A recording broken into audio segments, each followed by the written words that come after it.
지금 전세 종말 다가오고 있습니다. 그리고 주거비 폭등의 비극을 맞이하고 있습니다. 주거비 폭등은요, 전월세의 폭등이죠. 그다음에 전세가 점점 사라지고 있고. 근데 문제가 좀 있습니다. 지금 보면은 지금 공급이 부족합니다. 전월세 공급이 부족합니다. 왜 그럴까요? 실거주 때문에 그렇습니다. 그런데 공급이 전체적으로 부족한 것 플러스 이주가 되는 곳도 있습니다. 이런 데는 이제 앞으로 난리가 날 것 같습니다. 그래서 지금 서울의 분기별 입주 물량을 보면요. 지금 여기가 이제 앞으로의 입주 물량이거든요. 여기가 1990년도부터 지금까지 입주 물량을 보면요. 지금 이 구간이 얼마나 공급이 안 되는 시장인지 알 수 있습니다. 그런데 이주도 2027년, 2028년에 나오는 곳이 꽤 있습니다.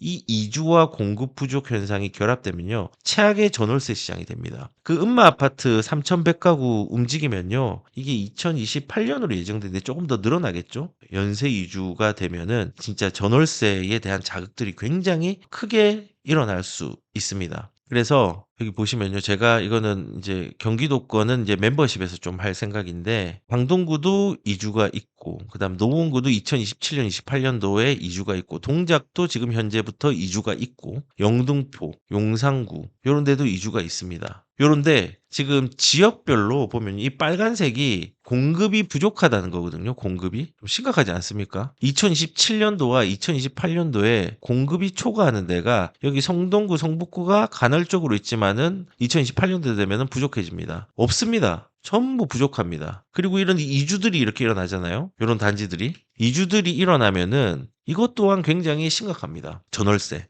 그럼 전월세가 문제가 생기면은 어디가 또 자극이 되느냐? 전월세가 자극이 되면은 매매가의 자극도 일어납니다. 그래서 지금 현재 전세에 대한 문제들 지금 심각하고요. 그게 지금 이주에 대한 부분과 공급의 부족 현상들이 결합되는 구간들이 계속 지금 2027년도, 2028년도에 꽤 나올 것 같습니다. 지금 제가 서울만 얘기했지만은 경기도에 꽤 많이 있습니다. 그래서 임차인들이 굉장히 고통스러운 시장이 옵니다. 그리고 전세 종말이 그 주거비 폭등의 비극을 맞이한다고 제가 얘기를 했는데요. 지금 여기 보시면요. 서울 아파트 전세 3만 가구 증발. 그 자리 채운 거는 5만 가구의 월세. 전세가 사라지고 월세가 채워졌습니다. 그리고 7년 새에 3만 5천 가구가 감소했습니다. 그리고 세제 개편으로 월세는 악셀레이터를 밟았습니다. 서울 아파트 월세 뚜렷 7년 새에 월세의 비중은 7.8% 상승하였고 서울의 아파트 평균 월세는 159만 원 역대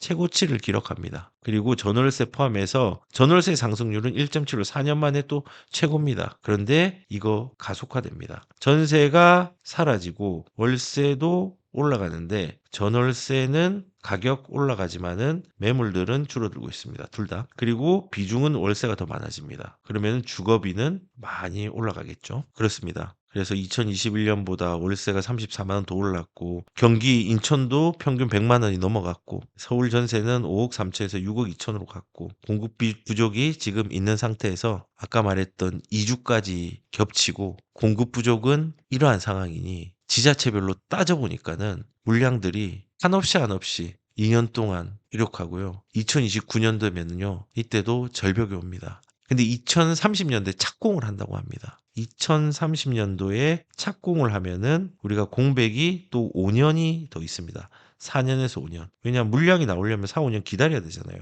전세 종말. 진짜 전세는 없어지지 않겠지만은 전세와 월세에 대한 주거비 폭등으로 비극을 맞이하는 사람들, 긍정적 비극과 실질적 비극들을 맞이하는 사람들이 저는 많아질 거라고 생각합니다. 여기에 피해자가 되지 않기 위해서는요, 시장에 반드시 참여자로 남아 있으셔야 됩니다. 그리고 서민 주거지도 가격이 움직임이 커지고 있습니다. 이번에 그 정부에서 8.13 공급 대책에서 그 원래 2024년 110 대책 때 그 신규 주택 매입을 하면은 계속 연장해가지고 2027년 12월 31일까지 신축 빌라를 사면은 그 물건에 대해서는 취득세에 대한 주택수 포함 안 시키고 보유세에 대한 부분도 중과를 안 시키고 그다음에 양도세에 대한 부분도 일반 세율로 매길 수 있도록 하겠다라고 했는데 그 기간이 2027년도 12월 31일까지였습니다. 근데 이번에 이거를 1년 더 연장을 하고 아파트가 막혀 있으니까 이제는 상대적으로 가격이 싼 빌라도 사람들이 울며 그 여자로 먹기식으로 그냥 들어가고 있습니다. 그래서 요런 8.13 대책에서 또 1년 한다고 하니까는 신축이면은 사람들이 쪼끔은 관심을 가질 수는 있는데 지금 가격들도 좀 올랐죠. 근데 제가 분명한 사실 하나는요. 우리가 빌라는요. 상대적으로 아파트보다 매수가 쉽습니다. 쉽게 매수할 수 있는 물건보다 쉽게 매도할 수 있는 물건들로 우리가 고민을 해야 됩니다. 당장 급하게 뭔가 자산을 질 수 있는 것보다 길고 지속적으로 그리고 환급성을 편하게 할 수 있는 물건들을 고려해서 집을 사야 됩니다. 집을 사야 됩니다. 근데 보통 많은 사람들이 싼 거, 그다음에 입지 안 따지고 내 돈에 맞는 거, 내가 편한데 요런 곳만 선호하면은 나중에 매수는 쉽게 할 수 있어도 매도가 어려운 물건이라면요. 속된 말로 개고생을 합니다. 그래서 지금 빌라 값이 올라가는데 나도 여기에 탑승하자? 전 개인적으로 반대합니다. 물론 운 좋게 이런 물건 중에서 재개발 물건이 포함이 되면은 어느 정도 찬성은 할 수는 있지만은 그냥 그 이도저도 아닌 그냥 신축 빌라라는 속된 말로 화장이 깔끔하게 된 인테리어가 잘 된 그런 물건을 보고 입지를 보지 않고 물건을 보지 않고 쉽게 들어가고 쉽게 매수할 수 있는 물건 가는 거는 나중에 좀 어려움이 있을 수 있다. 그 생각이 듭니다. 그래서 지금 빌라값 서민 주거지도 가격이 올라가고 있는데 개인적으로 저는 서울의 빌라보다 저는 경기도 주요 입지에 아파트가 더 나을 수 있거든요. 가격들을 좀 비교해서 내가 쉽게 접근할 수 있는 매수 물건보다 내가 쉽게 팔 수 있는 매도 물건의 관점에서 좀 시장에 접근하고 이런 신문들도 바라봤으면 좋겠다는 생각을 좀 가져봅니다. 그리고 지금 제목이 이거잖아요. 정책의 결과는 비참한데 정부는 비정하고 매정하다. 이런 거죠. 소통보다 저는 아집으로 정책을 한다고 생각이 드는 게 아까 말했던 정부의 용산공원 전체를 택지후보로 공식화 논란이 확산되고 있죠. 말이 안 되죠. 아니 이제 이번에 그 국토부 장관 취임 1주년 8월 14일 날 기자간담회에서 용산 어린이 정원을 우리가 좁은 개념으로 좀 언급은 했지만 이게 아니라 사실상 용산 전체에 있는 부분들을 내가 임대 아파트나 공공으로 주택을 만들려고 고민을 하고 있다. 닥치고 공급 입장에서 보면은 필요하다고 생각할지 모르겠지만은 뭐 오염 정화, 그다음 미군과의 협의 같은 크고 작은 문제들을 극복하고 집 짓는 방향으로 생각하고 있다는 거는 분명하다. 아까 말했죠. 뉴욕에 있는 센트럴 파크에 아파트를 짓자. 이러면요. 아마 이제 뉴욕에 있는 사람들 완전히 반발을 할 겁니다. 완전히 반발을 할 거예요. 그리고 예전에 아까 말씀드린 것처럼 노무현 정부 때 공원 이외에는 안 된다라고 특별법으로 못을 박았습니다. 그때도. 그렇게 존경하고 그리고 민주당의 중심이 되고 있는 노무현 대통령이 그런 얘기를 했습니다. 여기에는 공원 위에는 아무것도 안 돼. 라고 얘기를 했는데 일단은 여기는 공원도 집 짓는 방향으로 분명하다. 뭐 집 들어가면은 임대주택 들어가겠죠. 이러면 안 됩니다. 급한 불을 끄기 위해서 이거를 잘못된 선택을 하면 안 됩니다. 아까 말씀드린 것처럼 용산의 전체를 택지 후보지로 선택하는 게 아니라 기존에 있는 물량에 대한 관리들 있잖아요. 기존의 유통 물량에 대한 관리들을 철저하게 하는 게 더 중요합니다.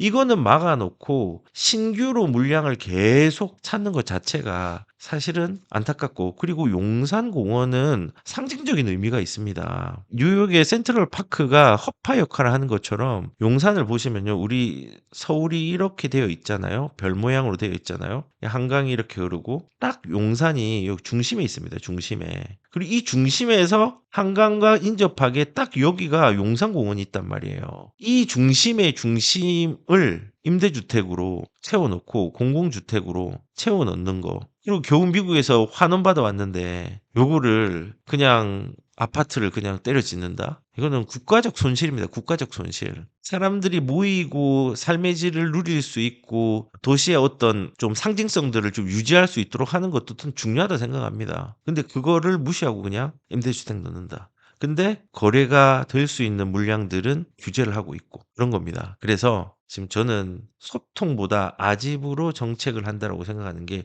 이 용산공원도 용산구도 반대하고 서울시도 반대합니다. 협의가 안 됐고 그냥 밀고 나가는 거. 밀고 나간 결과들은 물량으로 못 내는 경우들이 굉장히 많았습니다. 저는 뚝심과 아집은 차이가 있다 생각합니다. 제가 예전에 이제 뭐 지나간 얘기니까는 아주 오래된 얘기니까 얘기할 수 있습니다. 제가 공무원 시절 공직에 있을 때 진짜로 자기의 소신을 끌고 가는 우리의 또 상급자 한 명이 계셨습니다. 근데 모든 사람들이 뭐라고 불렸냐면요. 아집이라고 불렸는데 본인 스스로는 뚝심이라고 불렀습니다. 은퇴를 하셨는데 나는 뚝심이 있지 스스로 얘기했습니다. 근데 주변에 많은 사람들은 그냥 똥꼬집과 아집이라고 불렀습니다. 저는 정부가 시장을 바라본다면은 뚝심이 아닌 이런 아집들은 버려야 된다고 생각을 합니다. 보시면은 방금 말한 것처럼 가구 수가 분화가 많이 되고 하니까는 고시원도 사람들의 수요들이 좀 많죠. 그러니까는 이제 책상은 의무화 안 하고 욕조를 넣게 해가지고 국토부에서 고시텔 같은 경우도 다중생활 시설 같은 경우도 책상은 선택 기준으로 분거하고 욕조를 이제 넣을 수 있도록 하겠다고 합니다. 주택 이외의 거처 중에서 여기에 사는 비중이 뭐 2022년도의 기준이던데 보니까 44만 중에서 15만으로 고시원이 이용되고 있다라기 때문에 이 질 안 좋은 어떤 고시에 대해서 값이 싸니까 그래 좀 아파트는 안 되니까는 여기 계산할 때는 여기서 살아라는 말밖에 더 됩니까? 그냥 아집의 정책입니다. 정책. 소통과 시장의 현황을 경청해서 듣는 정책의 문제가 아니라 고집불통 아집의 정책들을 이런 부분에서 그 단면들을 볼 수 있다고 저는 생각을 합니다. 그래서 여기 정부에서 여러 가지의 정책의 방향들이 있겠지만은 그래도 시장에서 시장을 경청하는 마음들을 가지고 가는 방향을 못 잡겠지만은 못 잡으면 우리는 거기에 적응해서 대응을 하면서 가야 되겠죠.